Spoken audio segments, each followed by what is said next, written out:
దొడ్డిదారిన తమ హక్కులకు ఎవరు భంగం కలిగించినా ఊరుకునేది లేదని, పోరాటం తప్పదని, ఇందుకు గాను మనమంతా కలిసి ముందుకు సాగుదామని తెలంగాణ రాష్ట్ర విద్యుత్ ఎస్సీ ఎస్టీ ఉద్యోగుల సంక్షేమ సంఘం సంగారెడ్డి జిల్లా అధ్యక్షులు సుధాకర్ విద్యుత్ ఉద్యోగులకు పిలుపునిచ్చారు.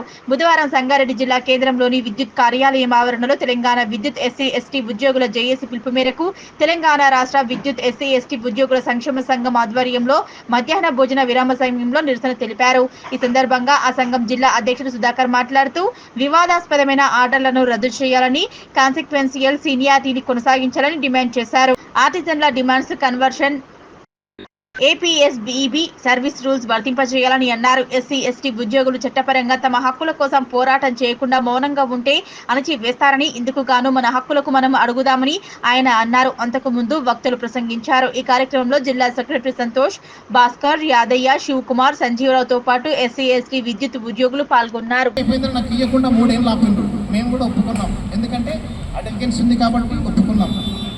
దసరత్ కూడా 40 పాయింట్ వచ్చిన వరకు ఒక్క ఎస్టీ కూడా లేడు. అప్పటివరకు ఆగిండు అంటే ఎక్కడ కూడా అడిక్టెన్సీ మించి ఎక్కడ లేదు. అయితే వీళ్ళు అనేది ఏంటంటే పైకి వచ్చినాం. ఇప్పుడు మనం తీసుకున్న ఏవోలో కూడా రోస్టర్తో కాదు సీనియారిటీ. ఎప్పుడైతే అడిక్టెన్సీ కంప్లీట్ అవుతుందో ఆటోమేటిక్ జనరల్ సీనియారిటీ వస్తుంది.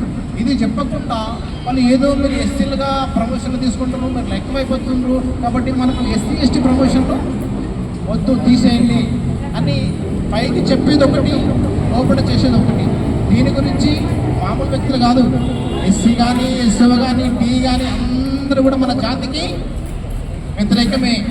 కాబట్టి మనం ఎవరి హక్కులు మనకింత 15% అడుగుతున్నాం.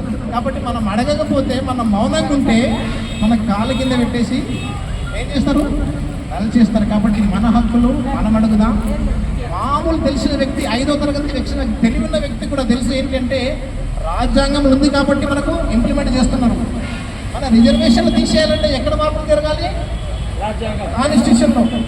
కానీ ఈ తెలివిలేని కొంతమంది దొంగలు రాజ్యాంగానికి సంబంధం లేకుండా దొంగచాటుల చీకటి జీవోలు తెచ్చుకొచ్చేసేసి మనము ఒప్పుకుందామండి, రాజ్యాంగ సవరణ చేసి పార్లమెంట్లో మీకు రిజర్వేషన్లు తీసేసేస్తామంటే, ప్రమోషన్లు తీస్తామంటే ఆయన రోజు ఒప్పుకుంటాం.